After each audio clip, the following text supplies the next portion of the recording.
ਸਲਾਮ ਸਤਿ ਸ਼੍ਰੀ ਅਕਾਲ ਨਮਸਤੇ ਮੈਂ ਹੁਸੈਨ ਸ਼ੇਖ ਔਰ ਤੁਸੀਂ ਦੇਖ ਰਹੇ ਹੋ ਵੈਨਿਸ ਟਾਈਮਸ।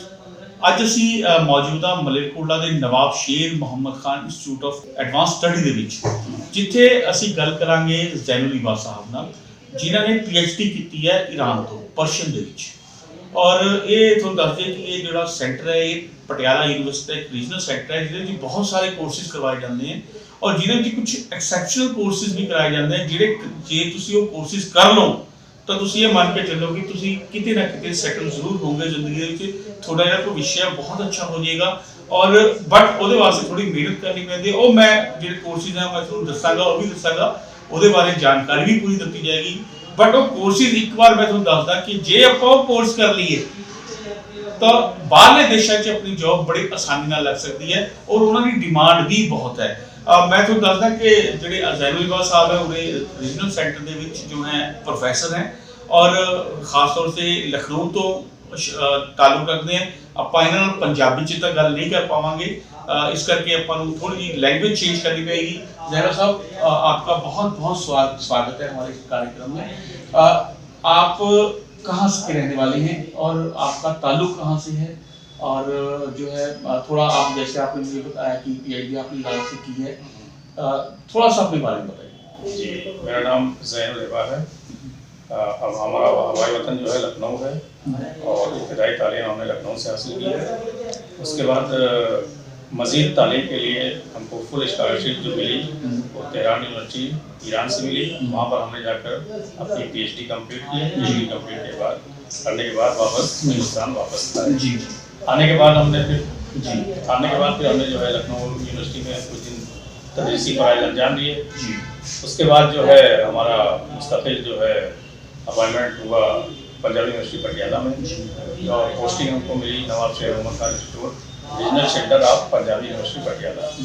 यहाँ पर वो कुछ कोर्सेज जो है पढ़ाए जा रहे हैं, बहुत ही अच्छे कोर्सेज हैं जिसको लोग हासिल करते हैं कि जो है यहाँ पे अब अगर बात करें यहाँ की मलेरकोटला की इस सेंटर की, ये कितनी देर से चल रहा है यहाँ पे? हाँ, ये बहुत ही पुराना सेंटर है और तकरीबन इसको जो है 30 से 35 साल कंप्लीट हो चुके हैं। कौन हेड कर रहे हैं इसमें?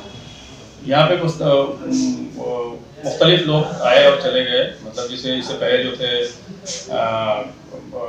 प्रोफेसर क्या नाम है किफ़ायतुल्लाह साहब थे, उसके बाद ज़ीनतुल्लाह साहब आए, उसके बाद मैडम रोहिना है इस वक्त इस सेंटर की मौजूदा हेड हैं और इस सेंटर को बखूबी चला रहे हैं। कितने प्रोफेसर साहबान जो है पंजाबी यूनिवर्सिटी पटियाला की तरफ से यहाँ पे अपॉइंट किए गए? जब ये सेंटर बना था उस वक्त जो है कोई 1-2 लोग थे, ठीक है ना। उसके बाद जो है किफ़ायतुल्लाह साहब तो थे वहाँ पे पंजाबी यूनिवर्सिटी में थे, वो यहाँ पर आए ऐसे हेड। इस वक्त मौजूदा कितने प्रोफेसर हैं? इस वक्त जो है परमानेंट में सिर्फ मैडम रोहिना है जो असिस्टेंट प्रोफेसर है, एक हम बंदा है जो assistant professor as a Persian और मैडम जो है उर्दू की। आपको बता दें कि यहाँ पे जो कोर्सेज में, जैसे कि मैंने पहले भी आपको बताया कि बड़े ही यूनिक कोर्सेज होते हैं जो आपको कहीं भी नहीं मिलेंगे और अगर मिलेंगे भी तो बड़ा मुश्किल है। इसमें ये वो कोर्सेज हैं जिनके करने के बाद आपकी जो ज़ुबान है उसमें लताफत आ जाती है, उसमें मिठास आ जाती है। और ये वो कोर्सेज हैं कि आपकी जो हिस्ट्री को बढ़ा देते हैं, आपके दिमाग को बड़ा करते हैं। अगर बात करें हमारा जो सबसे पहला कोर्स है, हम बात करते हैं कि जो यहाँ पे फेमस भी माना जाता है, उर्दू का कोर्स है। जी, क्या कोर्स है, कैसे किया जा सकता है? यहाँ से जो है उर्दू में सर्टिफिकेट कोर्स है 1 साल का, जिसको हासिल करने के बाद स्टूडेंट की ज़बान और तारीख़ और ग्रामर पर पूरी गिरफ्त महसूस हो जाती है, ठीक है। और उसके अलावा हमारे यहाँ पे जो है उर्दू में PhD भी कराई जाती है। काफ़ी स्टूडेंट ने यहाँ से PhD हासिल की, जो PhD हासिल करने के बाद जो है अपने वतन वापस गए और कामयाब रहे। उर्दू में और क्या फ़ायदे हमें मिल सकते हैं अगर हम बात करें? तो देखिए, उर्दू एक ऐसी ज़बान है कि अगर आप जो है पंजाबी बोलना चाहें, उसका तलफ़्फ़ुज़ सही करना चाहें तो बग़ैर उर्दू सीखे हुए आप सही तलफ़्फ़ुज़ पंजाबी में नहीं कर सकते। इसलिए कि पंजाबी में कुछ ऐसे अल्फाज हैं कि जो उर्दू से लिए गए हैं, ठीक है ना। उर्दू एक ऐसी ज़बान है जिसको सीखने के बाद इंसान बहुत अच्छी तरीके से उसको अंजाम दे सकता है, उसका तलफ़्फ़ुज़ सही कर सकता है। देखिए, टेक्स्ट एक ऐसी चीज़ है, अगर उसका तलफ़्फ़ुज़ या उसका ग्रामर आप सही से नहीं अदा कर पाएंगे, जब तक आप उसको ट्रांसलेट नहीं कर पाएंगे, किसी दूसरे को समझा नहीं पाएंगे। लिहाजा ग्रामर के एतबार से, कवायद के एतबार से और तलफ़्फ़ुज़ के एतबार से अगर आपने उर्दू सीख लिया है, आप कहीं भी किसी भी मजमे में जाएंगे, जैसे ही आप ज़बान खोलेंगे फ़ौरन सामने वाला समझ जाएगा ये कोई उर्दूदा इंसान बोल रहा है। उर्दू के में भविष्य को कैसे हम देख सकते हैं उर्दू में? क्योंकि आप देखिए कि उर्दू में बहुत कम लोग रह गए हैं पढ़ने के लिए, लिखने के लिए। क्या है, लगता है आपको कि लोगों को इसमें इंटरेस्ट है? नहीं, उर्दू एक ऐसी ज़बान है कि जिसमें सिर्फ किसी एक कम्युनिटी, किसी एक मजहब या किसी एक रिलीजियस के लोग इससे मुंसलिक नहीं है। आपने देखा होगा उर्दू के बहुत बड़े शायर जो हैं गैर मुस्लिम भी हुए हैं, ठीक है ना, सिख भी हुए हैं। तो एक ऐसी ज़बान है कि जिसको सीखने के बाद इंसान जो है मायूस नहीं हो सकता है। इसमें अपॉर्चुनिटीज, मौक़ा गनीमत बहुत ज़्यादा है, ठीक है। जैसे शुअरा जो हैं अपनी शायरी के एतबार से जो है इस वक्त जो फिल्म इंडस्ट्री में जो है जितने भी शुअरा हैं, जितने भी क्या नाम है कहानी लिखने वाले हैं, सब अक्सर लोग जो है उर्दू नोन होते हैं। कुछ नाम बता सकते हैं? जैसे जावेद साहब हैं, ठीक है ना, गुलजार साहब हैं, ये सब उर्दू जानने वाले हैं, ठीक है। जबकि जावेद गुलजार साहब जो है ये मुस्लिम नहीं है, ठीक है, नॉन मुस्लिम में से हो गए। और इसके अलावा जो है जैसे मजरूर सुल्तानपुरी गुजरे हैं, खैरात गोरखपुरी साहब थे, मिर्ज़ा गालिब खुद थे, बहुत बड़े बड़े शायर गुजरे हैं। एजुकेशन में इसको हम कैसे आगे ले सकते हैं उर्दू को एजुकेशन के साथ अगर भविष्य के साथ जोड़ा जाए, एजुकेशन को, उर्दू एजुकेशन को देखिए किस तरह से ले सकते हैं? अब इस वक्त पहले जो था, हम जो कोई भी क्या नाम है कोर्स पढ़ते थे उसकी एक स्टैंडर्ड लैंग्वेज होती थी, ठीक है, चाहे इंग्लिश हो या हिंदी हो। लेकिन अब जो है आपने देखा होगा उर्दू के नाम से कई यूनिवर्सिटीज़ खुल चुकी हैं ज़बान के एतबार से। जैसे मौलाना आज़ाद उर्दू नेशनल यूनिवर्सिटी हैदराबाद में खुली है, उसका स्टैंडर्ड उसका वो है, वो उर्दू मीडियम से पढ़ाते हैं सारी चीज़ें, जैसे मास कम्युनिकेशन हो गया या जितने साइंसेज हो गए, सब उर्दू मीडियम से पढ़ाए जाते हैं, ठीक है ना। जब उर्दू मीडियम में बच्चा पढ़कर आएगा तो उसको पूरा अबूर हासिल हो जाएगा, किसी से कम मुहताज नहीं होगा। और पढ़ने के बाद जो है इसमें ट्रांसलेट करने के लिए या दूसरे जो है जैसे अदर कंट्रीज में भी उर्दू का बहुत चाल चलन है, ठीक है। जैसे ताजिकिस्तान हुए, कजाकिस्तान हुए, यहाँ पे बाकायदा तौर पर खुद तेहरान में जो है इस वक्त उर्दू की एक उर्दू डिपार्टमेंट अलग से बना हुआ है तेहरान यूनिवर्सिटी में। यहाँ पे लोग उर्दू सीखते हैं, उर्दू सीखने के बाद जो है खुद ईरानी जो है इस वक्त अपनी रेडियो और टीवी में जो है खुद ब खुद काम कर रहे हैं, एंकरिंग कर रहे हैं और न्यूज़ रीडर भी हैं इस वक्त। अभी ये बता रहे थे उर्दू के बारे में थे, अभी हम बात करते हैं इससे पर्शियन में। अभी एक जाइएगा नहीं आप लोग, क्योंकि अभी एक और ऐसी लैंग्वेज है जो बहुत फेमस है और वहाँ पे उस लैंग्वेज को करने के लिए जो है लोगों को वो लैंग्वेज की लोगों को बहुत ज़रूरत पड़ती है और बहुत से लोग उस लैंग्वेज के पीछे जाते हैं और सीखते हैं, लेकिन प्रॉपर नहीं सीख पाते। उसके बारे में भी अभी हमें आपसे बात करनी है। उससे पहले हम बात करेंगे पर्शियन के बारे में। यहाँ सुना है पर्शियन का कोर्स भी करवाया जाता है और मेरे ख्याल से आप पीएचडी जो आपने ईरान से की वो पर्शियन में ही की है। जी, यहाँ पे फारसी भी जो है सर्टिफिकेट कोर्स जो 1 साल का होता है।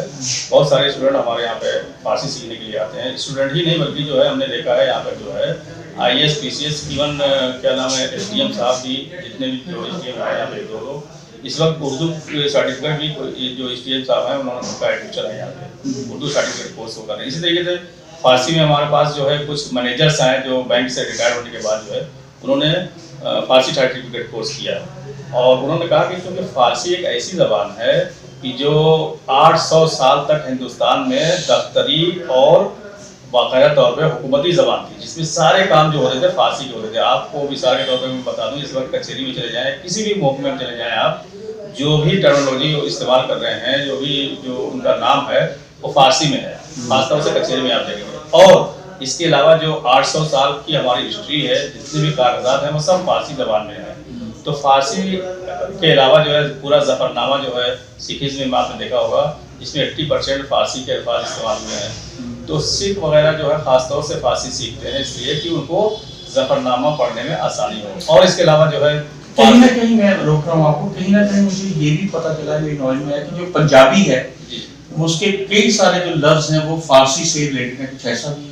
जी, मैंने कहा ना तकरीबन लोग कहते हैं कि 70% या 80% अल्फाज जो है वो फारसी के ही हैं पंजाबी में। जैसे आपने देखा होगा गिनती जो आप बोलते हैं ना 52 को बोलते हैं, 52 को 52, ठीक है ना। जैसे फारसी में बोलते हैं 52, बहुत ही नजदीक है फारसी के और पंजाबी खासतौर पर। कुछ ऐसे अल्फाज हैं जो बिल्कुल आप फारसी को ही पंजाबी में इस्तेमाल करते हैं। जैसे कार्द है, आप लोग बोलते हैं ना, कार्द ये फारसी का लफ्ज है, छुरी को कहते हैं। इस तरीके से बहुत अल्फाज हैं। और इस वक्त जो है हमारे पास जो है क्या नाम है, बहुत ही मशहूर शायर जो है उसके भाई नंदलाल गोया, ठीक है ना, जिन्होंने फारसी में पूरा उनका एक कलाम मौजूद है, उनकी तसनीफात मौजूद है।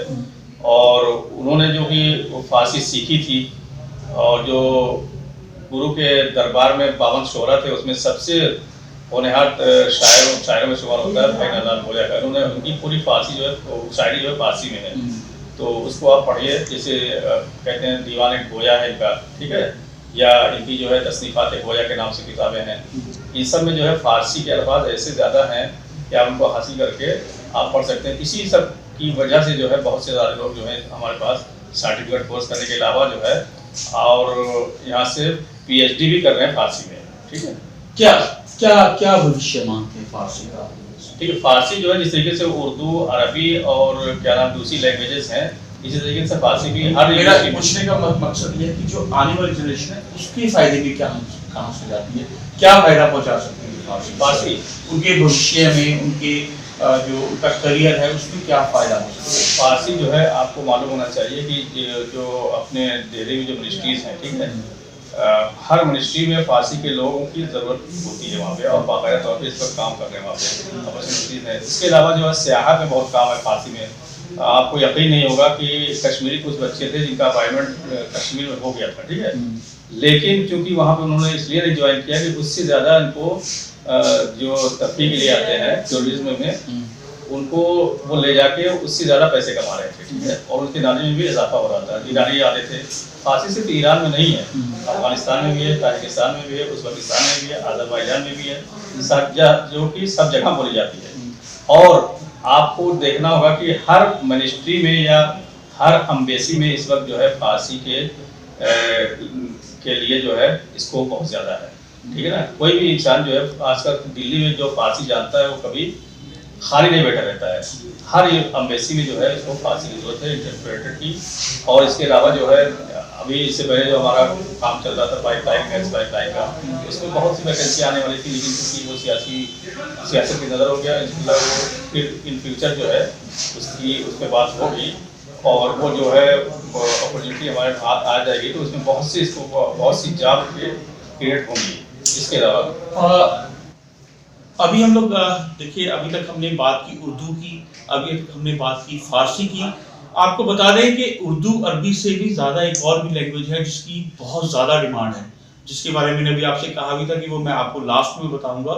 वो है अरबी लैंग्वेज। यहाँ पे अरबी के कोर्सेज भी कराए जाते हैं और अरबी सिखाई भी जाती है। आप जानते हैं कि अरबी एक ऐसी लैंग्वेज है, हर कोई आज कल जो है वो अरब कंट्री में जाना चाहता है, वहाँ पैसा कमाना चाहता है, वहाँ पे अपना भविष्य बनाना चाहता है। यहाँ ये वो सेंटर है जहाँ पे आप अरेबिक सीख सकते हैं, प्रॉपर सीख सकते हैं। अगर आप यहाँ से अरेबिक सीख के अरेबिक कंट्री में जाते हैं तो वहाँ पे आपको बहुत सारी चीजें सीखने को मिलती हैं। आपको बताते हैं कि ये किस तरह से होता है। आइए, अरेबिक भी मैंने सुना है कि यहाँ पे है। जी, अरबिक कोर्स भी सर्टिफिकेट कोर्स होता है, वो 1 साल का कोर्स है।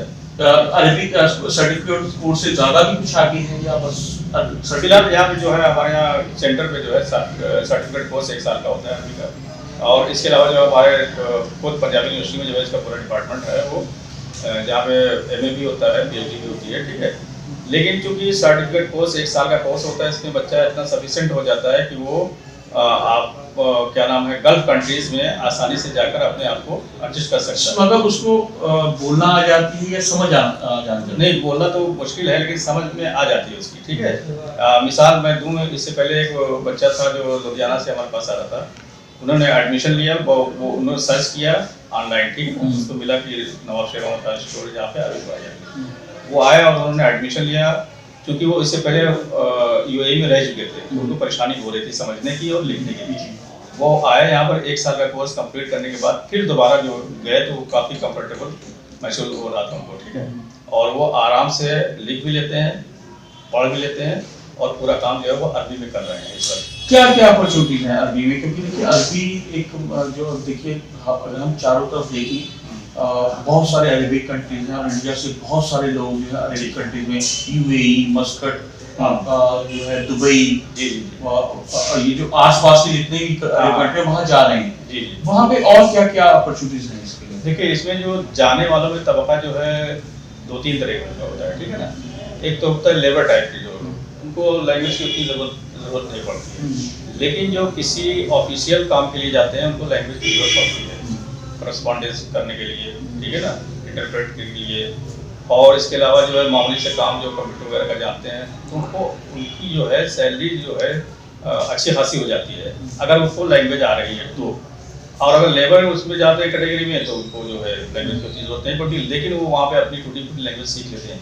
लेकिन जो सर्टिफिकेट कोर्स करके जाते हैं यहाँ से उनको जो बेनिफिट मिलता है उससे वो सर्टिफिकेट कहते हैं कि हमको जो है लैंग्वेज अरबी की सीखनी चाहिए। अगर थोड़ा बहुत उन्होंने 1 साल का कोर्स कर लिया है तो वो किसी भी, जो कि इस वक्त जो है हिंदुस्तान पूरी दुनिया में जो है तकरीबन 52 कंट्रीज हैं जहाँ पे अरबी पढ़ाई और लिखाई जाती है और वहाँ की ऑफिशियल लैंग्वेज जो है वो अरबी ही है।